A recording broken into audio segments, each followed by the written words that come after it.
This time on Graveyard Carz, Mark teaches Alyssa to document and prep 3 cars for disassembly. The team installs the 400 Magnum and the 1972 Dodge Charger, and Alyssa commits a crime that Mark may never forgive. On this episode of Graveyard Carz.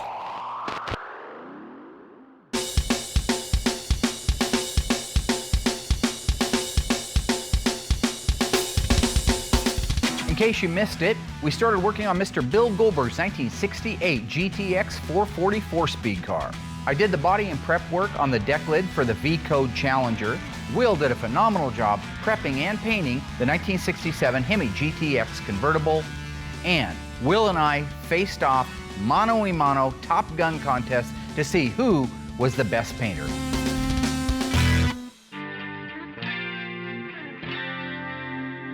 This is the time of year that we always go out and start looking for our new projects for next season and next year. I sent Mike over to Bend to pick up our next one, which is a 1970 Plymouth Roadrunner 383 4-speed lemon twist yellow. What makes this little car cool is it's an identical twin, option-wise, to the one that the guy who has it now had in high school and had to sell because the family always gets in the way. And now it's his time to relive his childhood.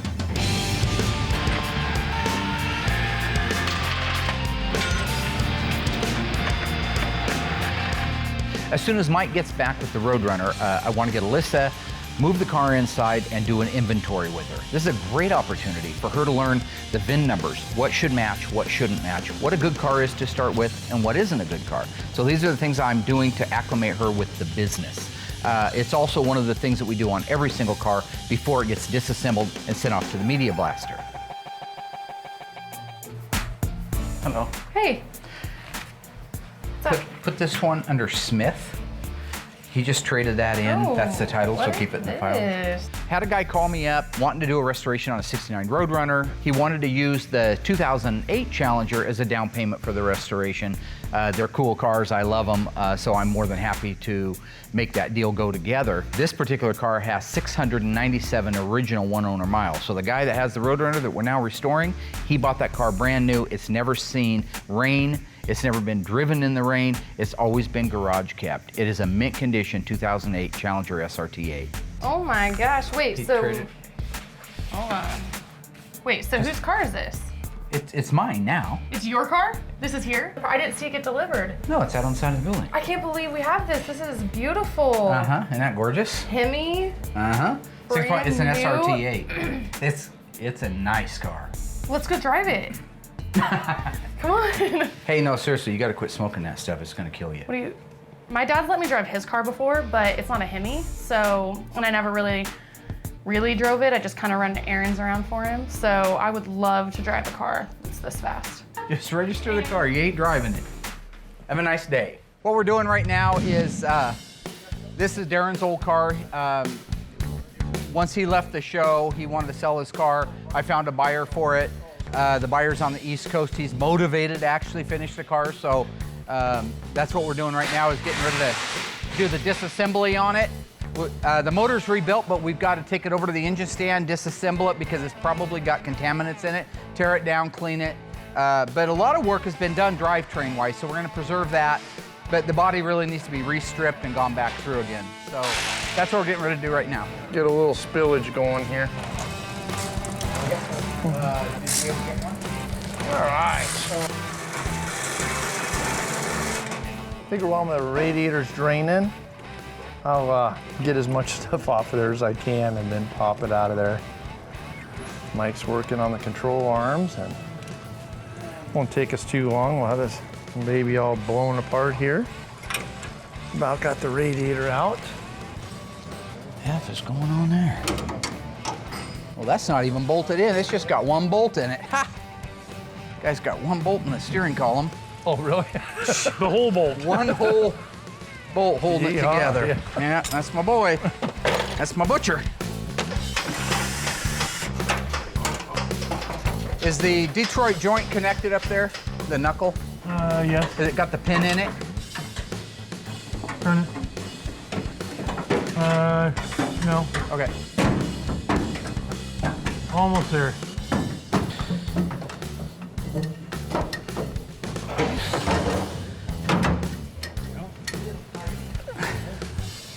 There you go, sir. Nice.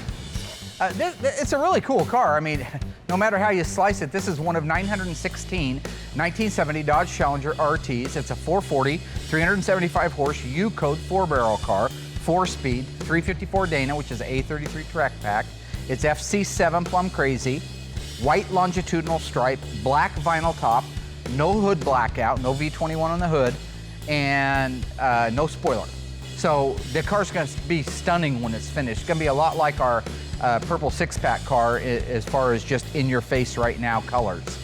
I'm actually looking forward to seeing it, and really I'm looking very forward to seeing it done.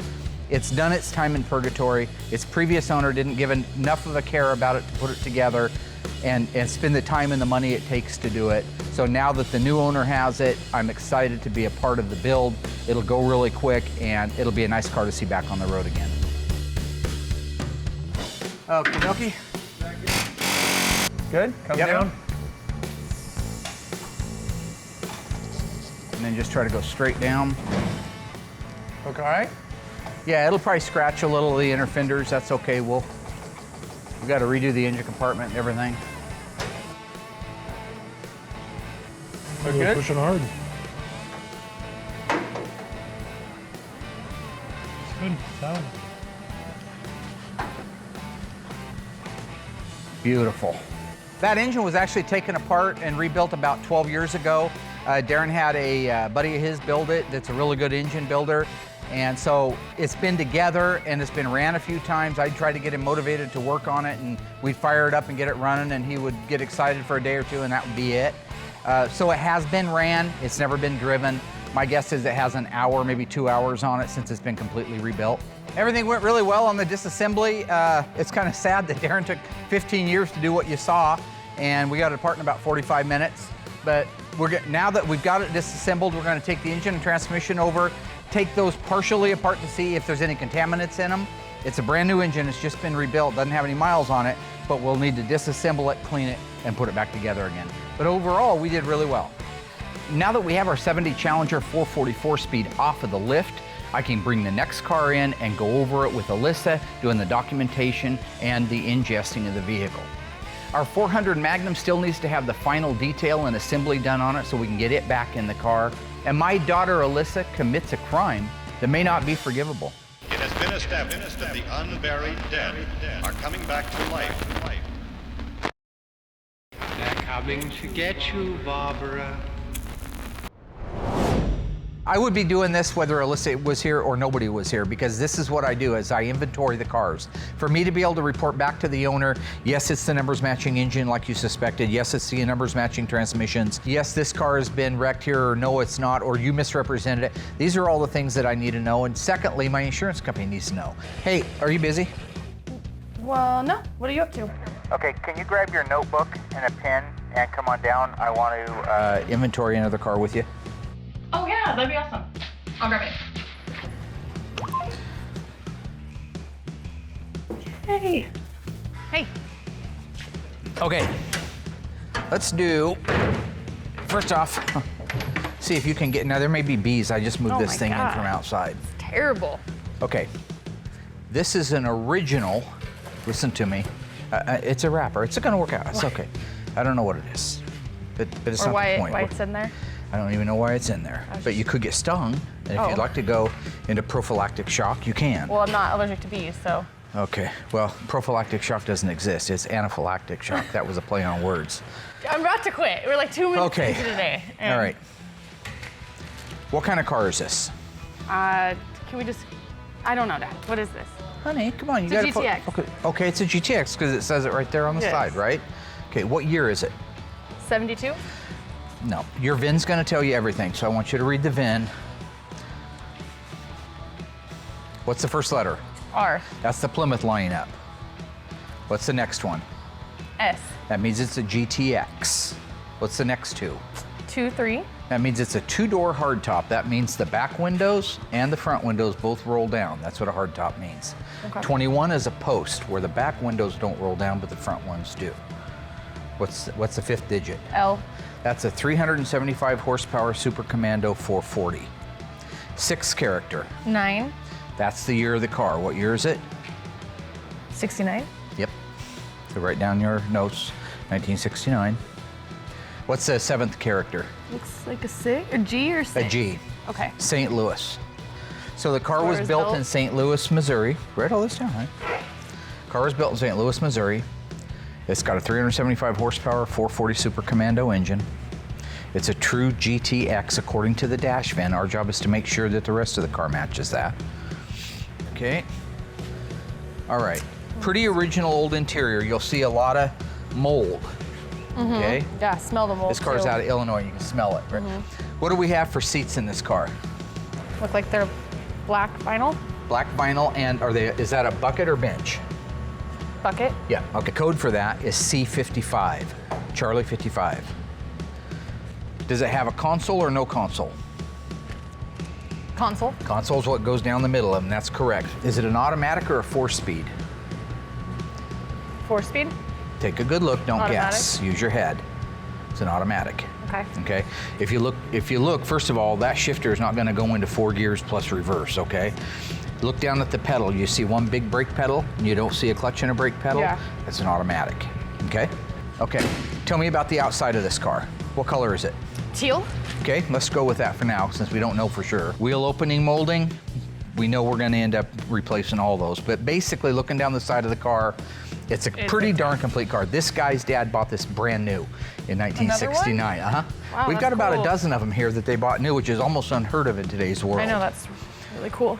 Yeah, I had a lot of fun working with my dad. It can also be kind of frustrating because there's so much to learn, so I'm just kind of drowned in knowledge sometimes, I feel like. My dad's just like throwing things out at me and expects me to remember for the first time, and everything is just so new to me. Everything on the cars I'm looking at for the first time. So it can be really hard. I feel like I'm walking into a test that I didn't study for.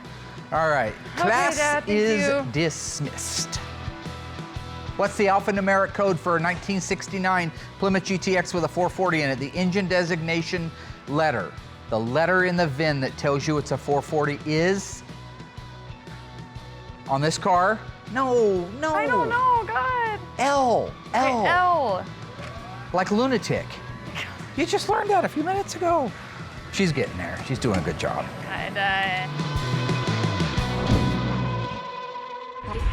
What engine displacement was not available on the 1970 Dodge Challenger RT model?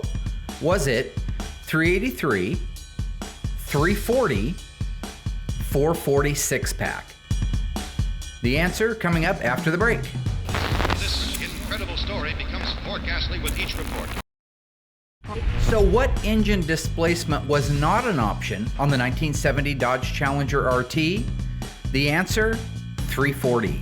While you could get a 340 in a Dodge Challenger in 1970, and the outside of the car, as well as most of the interior, looked exactly like an RT, it did not come in an RT model. The 1970 Challenger with a 340 was referred to as the A66 package. The unburied dead are coming back to life. Now that our 69 Q5 GTX is inventoried and documented, I can cut Mike loose to get it disassembled, organized, and sent off to the dipper.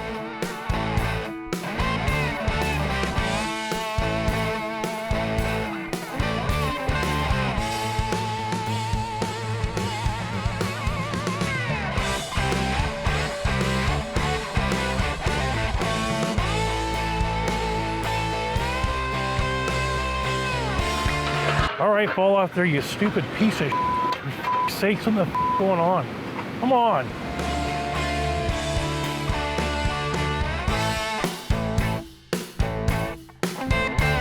Mike and I are working on doing the final detailing and assembling of the 400 Magnum so we can get it prepped and ready to go back in our 72 Charger SE. The 72 Charger is not exactly an OEM car. The owner had some pieces and parts for the suspension powder coated, so we had to unpowder coat those and detail them. There are other things on the car that are not OEM, but these are at the owner's request. These are the pieces and the parts that he wanted on his car. All right, you want to bring that over here? Yeah, let's do it now. It's just gonna get too heavy after a while. I mean, I can do my end, but you always should. Yeah, you should. You definitely have that to worry about. Hang on. Oh, boy, you're really strong, Mark. Is that some sumo thing, or what is it? Look at that. Michael Von Doodle.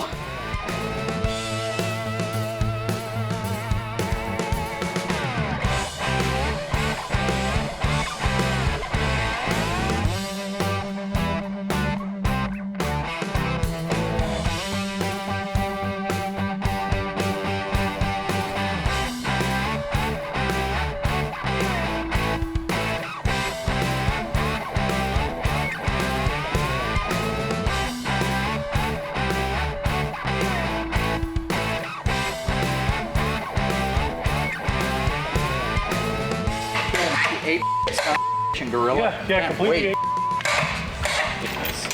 Why are you doing that? Because you're not saying anything, you're just walking around. I'm walking it in and you're just making it worse. Okay. There goes, you walked right in, didn't you? I had it, but you just kept ramming it down. You want me to work off the ground. Yeah, that's what I wanted. I couldn't wait. Nothing excited me when I woke up this morning. Now see if those bolts were lined up, we could put bolts in it. Or if you weren't too stupid to be able to just twist it. Okay, yeah, let me hold this all day. Would you like me to let it down now? Or? Yes. Okay. Tell me when and what you want. Thanks for ruining those bolts there, buddy. Putting it in there square would have been nice, but you didn't want to do Is it that. not square? That's going to make him happy. That's going to make my feller up north very, very happy. And he should be.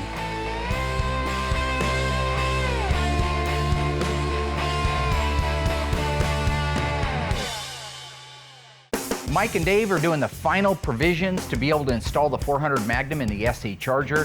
While they're doing that, I'm going to work with Alyssa on decoding our 69 440 GTX.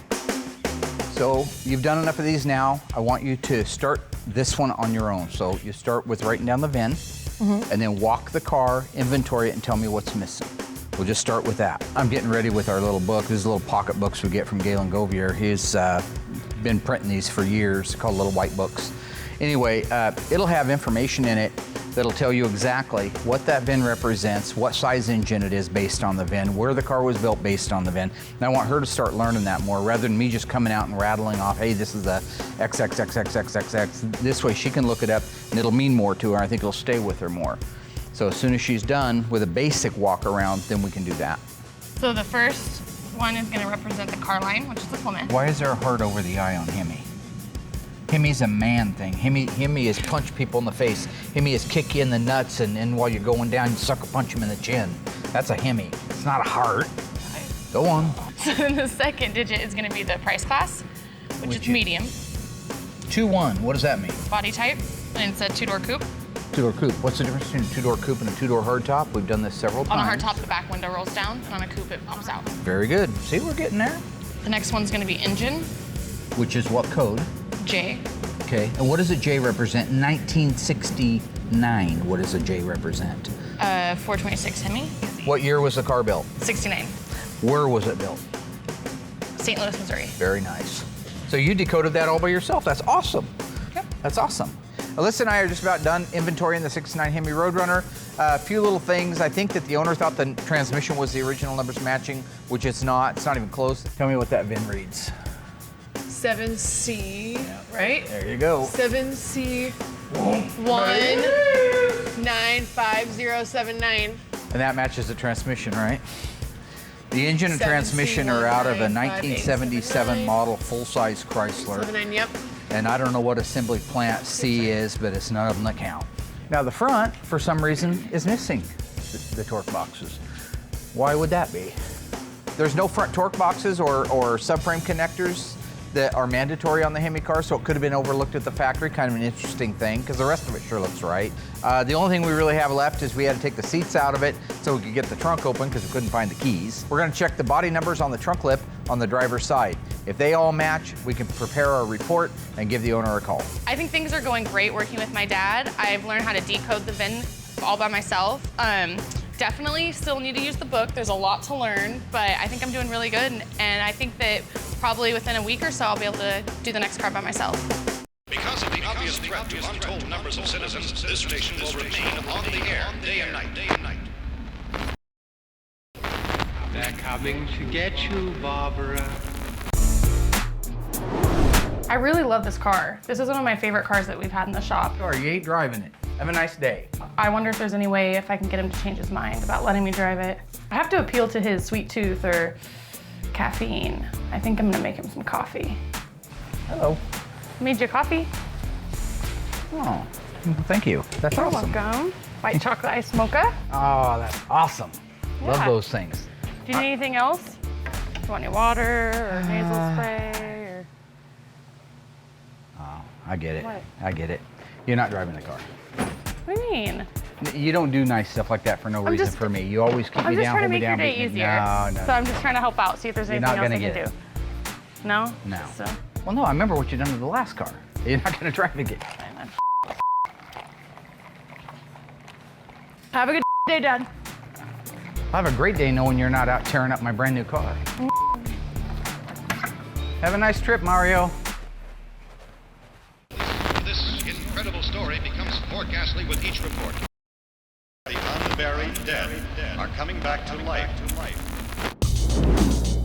You want to come out and help? Sure.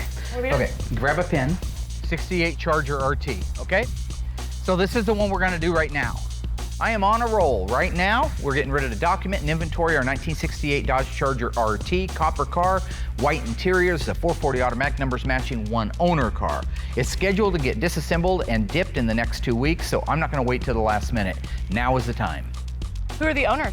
The owners are out of California. This guy bought this car brand new. I Oh invented my this. God, Dad, come on. This is my newest move. Pooping? How is that pooping? Do we work? Yeah, Alyssa's doing a good job. Overall, she's doing a great job. The thing is she needs to stay focused. She needs to learn the models of the cars, what to look for, what the distinguishable things are on these cars, so she could tell the difference at a glance. What we want to do right now is verify it's what the owner says it is. A real 68 Charger RT, the color's the original color, the interior color's the original color, and all the numbers match. That's the way it's alleged to me, okay? Okay. So, a lot of information right here on this data plate right here. XS29, that's the first 4 characters of the VIN. You remember what S is? I don't. It's a special price class. It means it's the RT version of the Charger, okay? Okay. So we know that the Fender Tag right there matches exactly the first 4 characters of a real RT. And here's your body codes. The XS is Dodge Charger RT 68 to 70 only. So that would be your easiest way to be able to tell. So what's that VIN read? Gonna read XS29. I can tell you it stands for Fast Top. What does fast top mean? Fast Top is the style of the body. See how this thing slopes off the back like this? That's what they called this particular style of car, was a Fast Top. See how the windows inset in it? Not incest, inset. Yeah, not to be confused. Your VIN code system is right here at the front of the book. Just a real quick thing. Go to 1968 passenger car. First digit is an X, means it's a Dodge, right? S means special. Special means RT on these cars, okay? Okay. 29, 2-door sports hardtop or fast top, Okay. okay? The 5th digit of the VIN on this one should be an L. 1 4-barrel or 2. 1. They only made them with 1 4-barrel, okay? The 8 represents the year, 1968. So the first thing we want to do is write down the full VIN number off the windshield. XS 29 Charger, L L 440, 8 B Hamtramck, and then the sequence. 285963. In 1969, the full VIN was on the fender tag. It matched the windshield, it matched the trunk lip in the back, and it matched the radiator support. In 1968, they used the shipping order numbers on the radiator support and the trunk lip, and it only appears to one section of this car right here. 68 and older, they didn't put the VINs on the radiator support, they put the shipping order number. Okay. The shipping order number is right here on the VIN tag. It's the last series of numbers right there. 077834. So this and this belong together. There's no ifs, ands, or buts about it. Now, the question is, did somebody take this radiator support out of another car, cut it out and weld it in here, put the 2 screws into it that make it look like it's an RT, and all of a sudden they've got an RT out of a 318 car? My guess is absolutely not, for one, original owner. Number 2 is, you don't see like a shiny core support that just got put in around an old muddy car. When these cars were going to be built, they got assigned a shipping order number immediately. Okay. Then they got assigned a VIN number. So we know the core support, radiator support started life in this car, right? Yep. Okay, they hide the other body number underneath this weather strip. Oh. Nobody's had this weather strip up. You can see that's old and rusty. Ugh. So we're gonna pull that first. Maybe you're taking some of the paint off, that's okay. Yeah, because we're gonna restore the car. So tell me if those numbers match the last 8 digits of the shipping order number. 077834. 077834. So we've established that all the body numbers match. The only things we have left to make sure of is the color codes for the car and a quick inventory of what's here and what's not, okay? The best example of an original color is inside the deck lid. Do you know why? Because it doesn't get faded from the sun. Right, exactly. It's kind of a reddish copper, right? Yeah. Okay, let's go look at the paint code. What are those 3 letters right there? MM1. MM1. Turbine Bronze Metallic. The M is the code that you're looking for. Turbine Bronze. That's probably Turbine Bronze. Let's look at the interior, the trim, the C6W. That's your trim code. That's gonna tell you if it's a premium interior or not a premium interior and what colors it is, okay? And it's also gonna tell you if it's bucket or bench. First letter C means it's a Charger interior. That's good, because we've got a Charger, right? And then W will be for white, white with black trim. Make sure you have a white interior with some black trim. Dash is black. Dash is black, steering column's black, console's black, Looks like the carpet's carpet black. must be black. But the seats in the interior are white. 1968 only, transverse. That means it goes around the back of the car. Sport stripe, white. So it is coded for a bumblebee stripe. I'm really glad that everything on the car is as correct as the owner alleged it was when it got here. It's a one-owner car, so it's nice to find out that there's no surprises. Educationally speaking, I can almost guarantee you that engine either started life in that car or it was put in within the first year. My guess is it's the original numbers matching engine, but until that engine's out on the ground and we can clean it, we can't be sure. Visual inspection is done on the outside of the car. We're gonna raise it up in the air and do a visual inspection of the underside of the car. It's a disc brake car. Ask him, did he order disc brakes? Did he want disc brakes? Because this is some of the first era stuff that get disc brakes on the Mopars. How you can tell if it's a sure grip rear end or a positive traction rear end. Chrysler calls it a sure grip. Okay. Okay. How can you tell? When you spin the wheel, the other wheel goes the same direction. If this was a one-legger and it wasn't a sure grip, that wheel over there would go the opposite direction. So it does have a sure grip in it. Anyway, just looking visually, you got your belt moldings, Charger moldings, back glass and reveal moldings, your flip-top gas cap, which by the way, in 1970 read fuel and 68 was just plain like that. Engine's in place. Looks like this is very original. Most of the time by now, somebody's yanked that air cleaner off of there, thrown it away, and put a Mickey Mouse chrome one on there. God. That one's still got the original one. It's got the original pad underneath the hood for the insulation. Front bumper, grille, it's actually in good shape. Bumper needs to be re-chromed, but for the most part, everything is there and in shape. Truth is, this is a really nice car. And when they're a nice car like this to start with, the finished product is gonna be even that much better. Okay, that sounds good.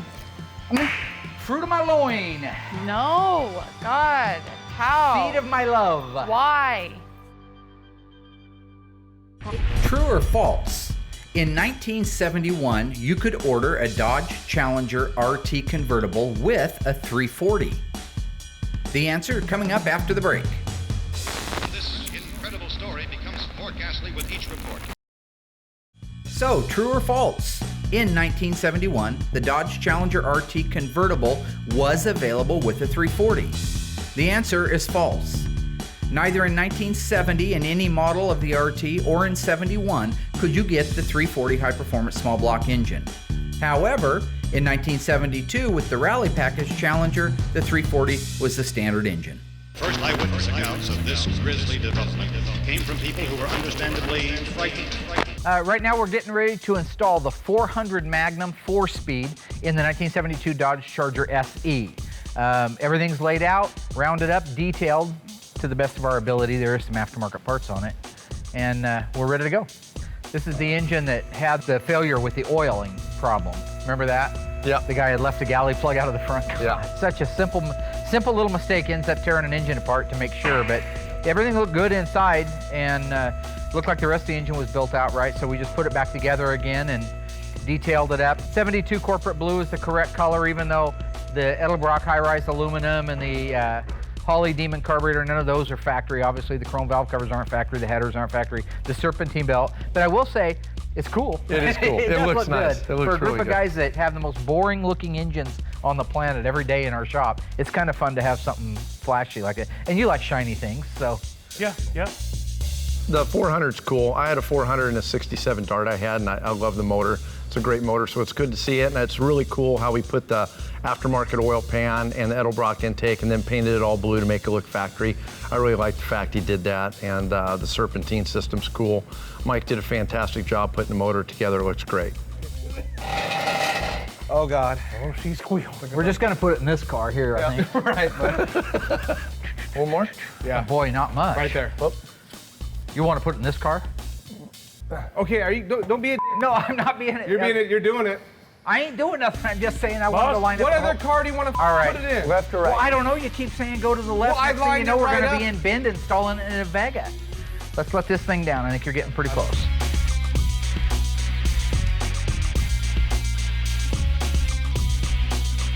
now we got the front end in place. The rear K-member bolts aren't in. I should have put the rear end in first. No, not a big deal. Obviously, we're through it quick, but that helps balance the car out. So right now they're putting that in. This is just a simple 323 sure grip, 8 3/4 rear end.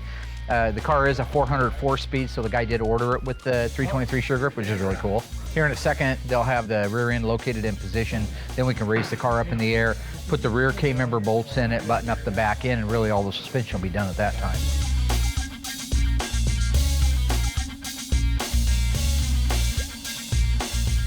All right, boss, ready for your plate there. Right there.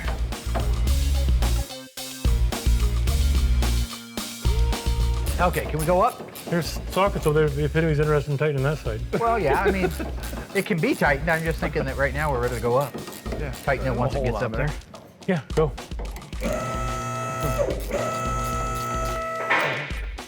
Not too bad, going together pretty smooth. It's because Mike's back there doing it. Mike's doing a good job. He always does a good job. All right, that one should be the driver's side.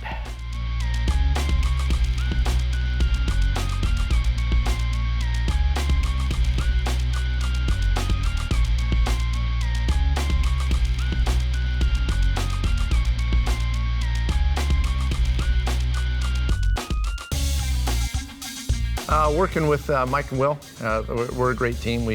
With Mark, and we just get it knocked out quick. Working a graveyard car so far has been a blast. I just love it, love my job.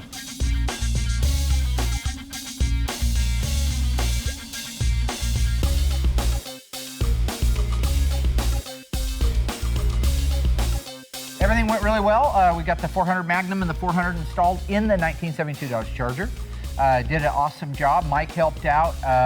Dave helped. Everything went really well. Will did a good job. Yeah. You're learning a little bit. I really wanted your hands. I mean, those two guys know how to do this. I want you to learn how. This is the third one I've done, so it's getting a little bit easier as we go. Next time, put those spring hanger bolts in the right direction. But other than that, Actually, they came that way. That had nothing to do with me. from the factory? Well, whoever built it out. You're gonna put that stuff on me? No, I was just saying if you notice something like that, you should say something. Yeah, I before didn't we notice it because I don't have enough experience in it. But I didn't put them in. Fair enough. Oublie boo boo chez abesois, c'est soir. Isn't that like a song? It's music, yeah. Oh, is that all you know? Yeah. Well, I don't know. I don't even know if those are the words. Okay. But it sounds like ubu boo boo c'est abesois, c'est soir, which I think is French for we should go get something to eat. That sounds good.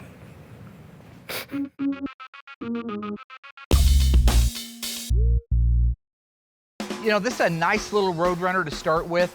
It's a great example of an older restoration that probably wasn't done by a Mopar expert, but that's why the owner sent it to us, was to get it done right. This is going to be a twofold learning thing for you. So one is what cars shouldn't look like when they're done getting restored. And it's going to be another car that we inventory so we can have it on our insurance list, so we can have it ready for the disassembly, which needs to happen right away. So first what I want to do is just give it a quick wash, okay? Okay. You remember how to wash a car? Yeah. Yeah. Found something you can do, okay. Not intimidated about this task. All right, let's see just how. Yeah, don't get crazy. Let's see what you remember I know the about first. I washing know the car. The one thing I remember is you soaking me every single time. If you ain't wet, you ain't working. Oh, my hair.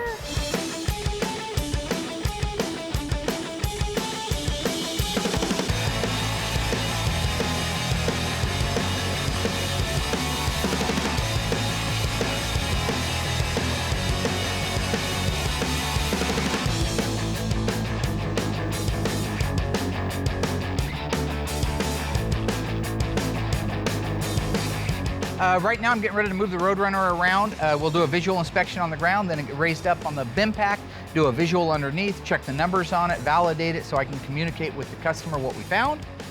Meanwhile, Alyssa apparently doesn't want any part of that, so she snuck off with the old excuse, I gotta take a whiz or a pee, whatever it is girls do, all right? I don't do that. I hold my bodily functions until the job is done. So if it's a 48 or a 72-hour job, I mean, you're working with a time bomb. What are you doing?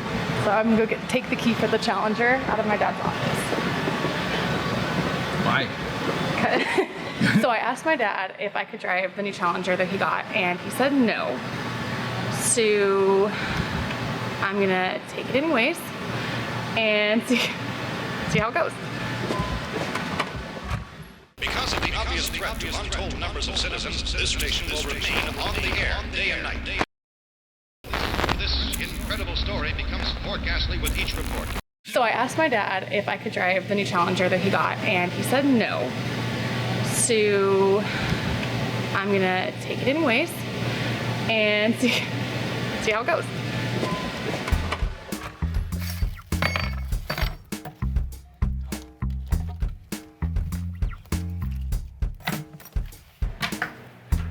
Hey! Just the guy I was looking for. Okay. What's your plan? I really want to take the Challenger for a drive. And my dad said no. So, I mean, it's easier to say sorry later on, you know, and ask for permission, one of those type of things. Okay, you haven't even got the gate open. Okay, well, go, come on. What? We gotta hurry. Okay, he always right here. It's a Hemi. He's right here. I know. He's right there. Okay, so. Where's Alyssa? My darling daughter. I'm seriously so excited. Hey, don't wreck it. Smells new. Come on, Will. Alyssa, doesn't take that long to pee. Will, get in here with me. Come on. I don't want to go by myself. No, you're fine. Come on. No, just go. Will, I'll cover for please. What are you gonna say? How you? That you ran to the store real quick because it's 100 degrees. You're thirsty. You're such a buzzkill. No, there's a two-door car. I'm not sitting in the back. Okay, fine. Okay. Woo! Ooh, I like that. Hello? Oh, excuse me. Are you peeing? She's not even in there. Where's Alyssa? She took off in your car. In my car? Oh, the orange Challenger. No, she didn't. Yes, she did. She better not have drove it at all. She's in it down the street. The car's got 697 miles on it. Okay, well, And she asked me the other day, and I said, not on your life are you driving that car. she's out. That's what she's doing. We've just seen her pull out. Woo! Yeah. We have people that just want to go the speed limit. Will, Yeah, did she drive my car? she's in the orange car. Why? I have no idea. Just go. Will, I'll cover for please. What are you gonna say? How you? That you ran to the store real quick because it's 100 degrees. You're thirsty. She asked me specifically the other day if she could drive it, and I go, it's got 697 miles on it. Nobody's driving it. I'm not driving it. It's been sitting. I didn't think about going back. That's a little scary of a thought, but this is exciting.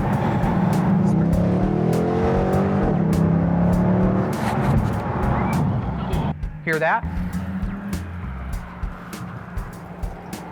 Oh.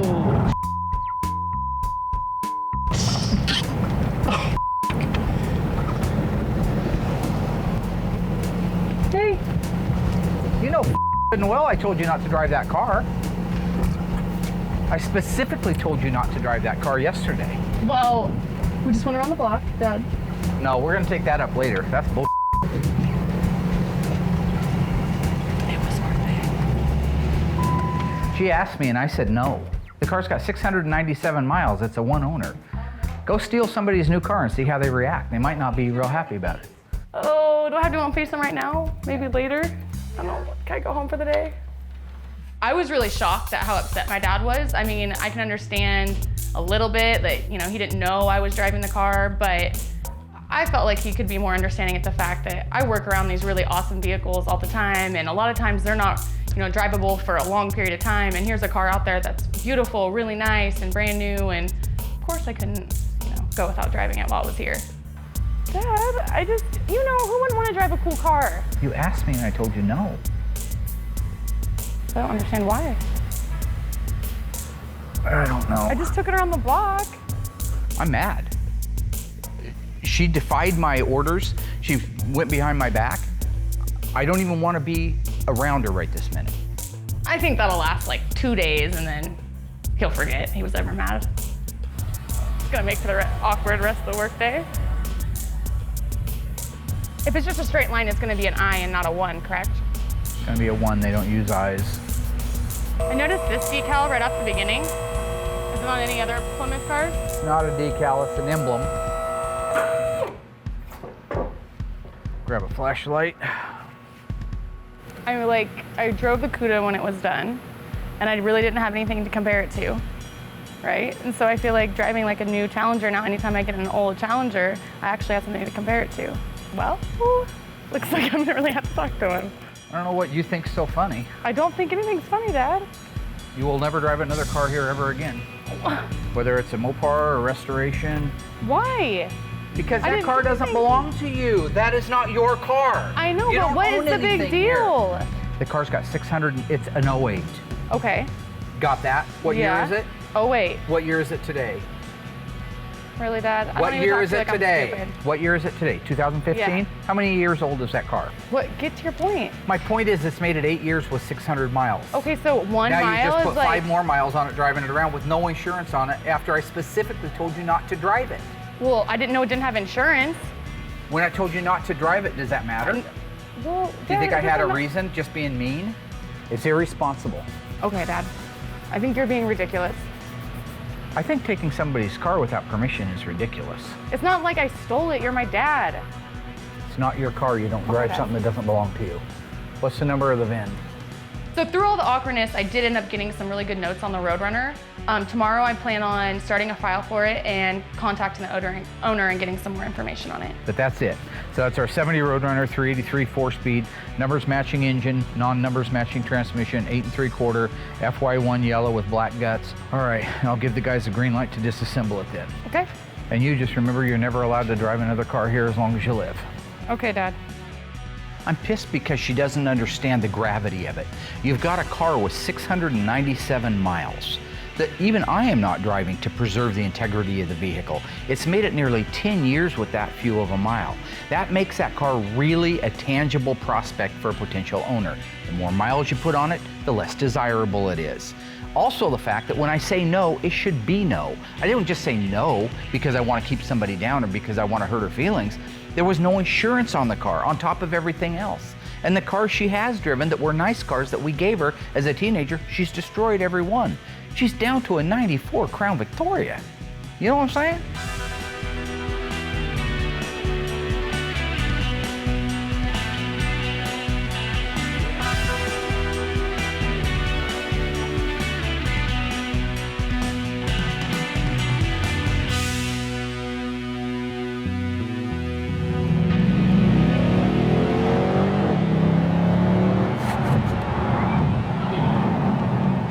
Next time on Graveyard Cars, Master of Mopar Tony D'Agostino comes out to assist Mark in the appraisal of 2 ultra-rare Mopars. And Mark shows off just a few of the cars that will be restored in the upcoming years on the next episode of Graveyard Cars.